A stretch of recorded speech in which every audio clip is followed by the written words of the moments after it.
یہ توحید جو ہے جس کا میں نے ذرا تعارف کروایا، توحید ربوبیت، توحید الوہیت، توحید الاسماء و صفات، یہی توحید الخواص ہے اور یہی توحید العوام ہے۔ اور باقی صوفیاء جو کہتے ہیں کہ خاصہ کی توحید جو ہے وہ یہ ہوتی ہے کہ انسان جو ہے وہ اللہ رب العزت کے بارے میں اس طرح کی معرفت رکھے کہ وہ مطلق ہے، وجود مطلق ہے، کسی قید کے بغیر وجود مطلق ہے اللہ رب العزت کی ذات۔ وجود مطلق کا معنی ہوتا ہے کہ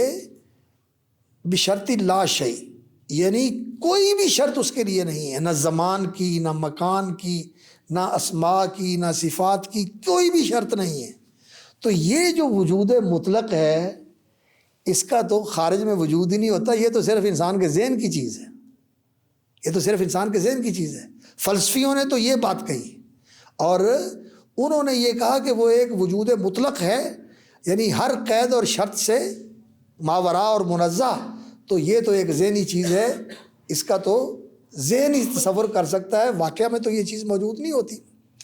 اور کئی لوگوں نے جو ہے وہ یہ کہا کہ یہ جو توحید ہے فلسفیوں کی، یہ تو ایسی ہے، ہم جس توحید کی دعوت دیتے ہیں وہ یہ ہے کہ انسان اس کی توحید کا تصور اور تخیل کرتے کرتے کرتے کرتے اس مقام تک پہنچ جائے کہ وہ پھر اس کو یہ محسوس کرنے لگے کہ وہ میرے اندر ہے اور میں اس کے ساتھ ہوں، اور اس مقام پر انسان اپنے آپ کو لے جائے کہ اس میں اور خدا میں کوئی فرق نہ رہے۔ حالانکہ یہ بالکل غلط بات ہے۔ اللہ کے بارے میں اہل سنت کا یہ عقیدہ ہے اور قرآن حدیث سے ہی ماخوذ ہے کہ اللہ رب العالمین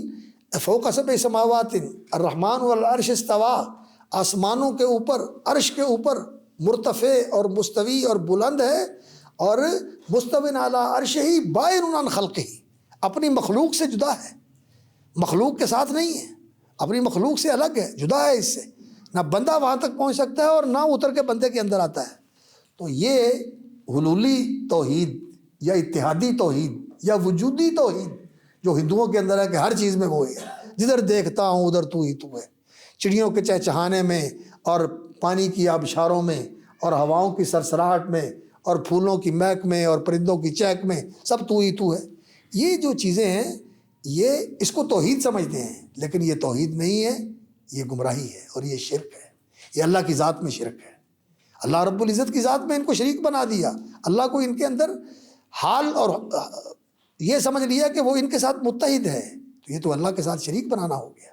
اس لیے یہ توحید کی جو قسمیں ہیں یہ ساری گمراہی والی ہیں۔ تو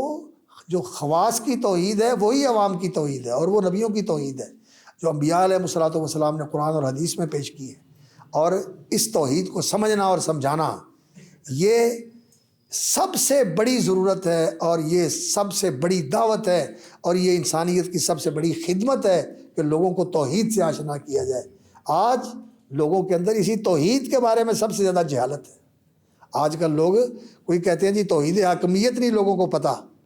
لوگ توحید حاکمیت کو نہیں مانتے، اس لیے توحید حاکمیت کو قائم کرنے کے لیے ہر قسم کے شرک کے ساتھ مفاہمت کر لو اور اس کے لیے گنجائش پیدا کر لو کہ تم نے ووٹ لینے ہیں۔ توحید کو ختم کر کے وہ توحید جو نبی لے کے آئے، جو سارے نبیوں کی دعوت کی بنیاد رہی، اس توحید پر کمپرومائز کر لو، اور وہ ووٹ لینے کے لیے، توحید حاکمیت قائم کرنے کے لیے وہ کہاں حاکمیت آپ قائم کریں گے جبکہ اللہ رب العزت کا پہلا حکم ہی اعبدوا اللہ ما لکم من الہ غیرہ، وہ یہ آپ نے پامال کر دیا، اسی کو آپ نے پاؤں کے نیچے رون دیا، اللہ تعالیٰ معاف فرمایا اور نعوذ باللہ من ذالک۔ تو آپ کیسے اللہ رب العزت کی حاکمیت قائم کریں گے؟ اللہ کی حاکمیت کے نام پر یہ کہتے ہیں کہ جی ہماری حاکمیت قائم کرو۔ غلط بات ہے، یہ غلط بات ہے۔ بات یہی ہے کہ اللہ رب العزت کی توحید جو ہے اس کو سب سے زیادہ اہمیت دینی چاہیے، اور ہے بھی اس کی اہمیت سب سے بڑھ کر۔ اس کو سمجھنا بھی چاہیے، سمجھانا بھی چاہیے، پھیلانا بھی چاہیے، اور جتنا ہم توحید کا پرچار کریں گے، توحید کو عام کریں گے، لوگوں کے اندر توحید کو پھیلائیں گے اور لوگوں کا عقیدہ توحید کے اوپر قائم کریں گے، انشاءاللہ العزیز خیرات اور برکات اللہ رب العزت کی طرف سے نازل ہوں گی۔